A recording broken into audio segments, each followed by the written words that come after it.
In today's video, I am going to show you how to see if someone took a screenshot of your Instagram account. Therefore, without wasting any of your time, let's jump to the video.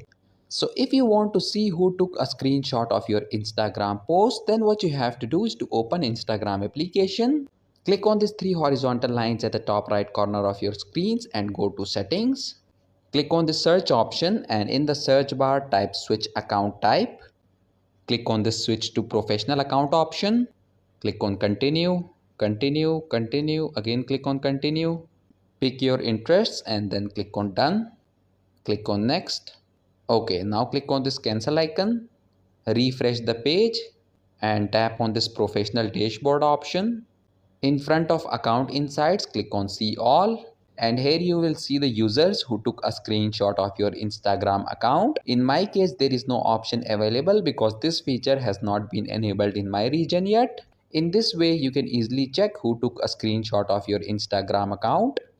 So that was it for this video and I'll see you guys in the next one. Peace out.